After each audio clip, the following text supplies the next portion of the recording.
Hi everyone, welcome to Project Salvation.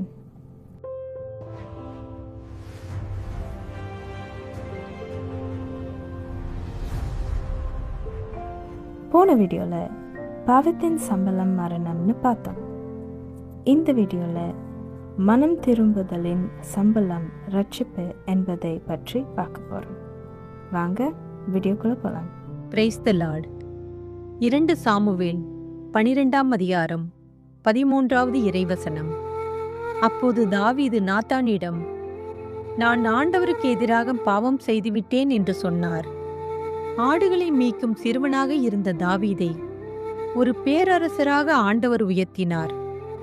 பதவி மற்றும் மிதமிஞ்சிய செல்வ செழிப்புகளால் தடுமாறிய தாவீது பாவத்தில் விழுந்தார். பாவத்தில் விழுந்த தாவீதிடம் ஆண்டவர் நாத்தான் இறைவாக்கினர் மூலம் பாவத்தை சுட்டிக்காட்டி கண்டித்தார். நாத்தான் தாவீதிடம் வந்து கூறியதும் பேரரசராக இருந்த தாவீது தன் பாவத்திற்காக மனம் வருந்தி கூறிய வார்த்தைகளே, நான் ஆண்டவருக்கு எதிராக பாவம் செய்துவிட்டேன் என்பதே.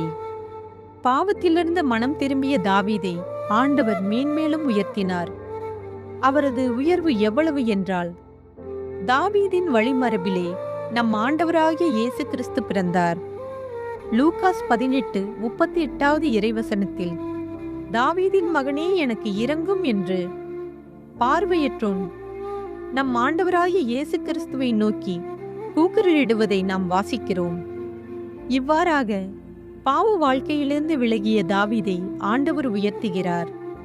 மேலும் யோனாவை ஆண்டவர் பெரும் நகரமாகிய நினிவே நகருக்கு அனுப்பி பாவம் பெருகிய அந்நகரை 40 நாட்களில் அழிக்கப் போவதாக அம்மக்களுக்கு அறிவிக்கச் சொல்கிறார். யோனா 3ஆம் அதிகாரம் 4வது இறைவசனம். யோனா நகருக்குள் சென்று ஒரு நாள் முழுதும் நடந்த பின் உரத்த குரலில், இன்னும் 40 நாளில் நினிவே அழிக்கப்படும் என்று அறிவித்தார். இவ்வார்த்தைகளை கேட்ட அப்பெரும் நகரின் மன்னனும் மக்களும் மனம் மாறி தம் தம் பொல்லாத வழிகளையும் தம் தம் கைகளிலுள்ள கொடுமையையும் விட்டு திரும்பினார்கள். இம்மக்களின் மனம் மாற்றம் மற்றும் கீழ்ப்படிதலினால் ஆண்டவர் மனம் இறங்கி பேரழிவிலிருந்து நினிவே நகரையும் அதன் மக்களையும் காத்தார். பாவ வாழ்க்கை வாழ்ந்து கொண்டு என் வாழ்க்கையில் எந்த அதிசயமும் நிகழவில்லை என்று எண்ணுகிறோம். அதிசயம் தானாக நடக்காது. நாம் தான் அதிசயத்தை நடத்தி காட்ட வேண்டும். நம் வாழ்விலும் அதிசயம் நிகழ வேண்டும் என்றால் தாவீதைப் போலவும் நினிவே நகர மக்களைப் போலவும் மனம் மாற முயற்சிப்போம். மேலும் ஆண்டவருடைய வார்த்தைகளுக்கு கீழ்ப்படிவோம். லூகாஸ் நற்செய்தியில், மரியா, நான் ஆண்டவரின் அடிமை, உம் சொற்படியே எனக்கு நிகழட்டும் என்றார். நம் அன்னை மரியா ஆண்டவரின் வார்த்தைக்கு கீழ்ப்படிந்ததால் அகில உலகமும் இன்றும் என்றும் போற்றுதற்குரிய தேவதாயாக மரியாவை ஆண்டவர் உயர்த்துகிறார். ஜெபம். அன்பு தந்தையே இறைவா, பாவிகளாகிய எங்களை தேடி வந்த தெய்வமே, எங்கள் பாவங்களின் நிமித்தம் நீர் தீர்ப்பிட்டிருந்தால் இந்த நிமிடம் வரை எங்கள் வாழ்வை தொடர்ந்து கொண்டிருக்க முடியாது.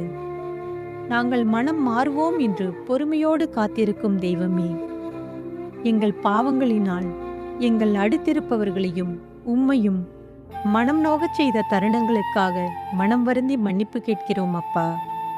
நினிவே நகர மக்களை மன்னித்து அழிவிலிருந்து காப்பாற்றியது போல எங்கள் பாவங்களை மன்னித்து எங்களை அழிவிலிருந்து காத்தருளும் அப்பா. மேலும் அன்னை மரியாவைப் போல உமக்கு கீழ்ப்படியும் பிள்ளைகளாக நாங்கள் மாற எங்கள் சூழ்நிலைகளை மாற்றி உதவி செய்தருளும் அப்பா. எங்கள் வாழ்க்கையிலும் உம்மாலே ஒரு அதிசயம் நிகழ மனவிருப்பம் கொள்கிறோம் அப்பா. அந்த அதிசயம் சாத்தானின் மாய வழியில் சிக்கியுள்ள நாங்கள் உமது பிள்ளையாக மாற வேண்டும் என்பதே. பர்த்தமேயு என்ற பார்வையற்றோன் உம்மை நோக்கி மன்றாடியது போல பாவத்தினால் வீழ்ந்து கொண்டிருக்கும் நாங்களும் உம்மை நோக்கி, தாவீதின் மகனே எமக்கு இரங்கும் என்று உதவி வேண்டுகிறோம் அப்பா. இவ்வுலகத்தில் உம் அருட்துணை இல்லாமல் பரிசுத்த வாழ்வு வாழ முடியாது அப்பா. நீர் ஒருவரே எங்களுடைய பாவங்களை மன்னிப்பவர்.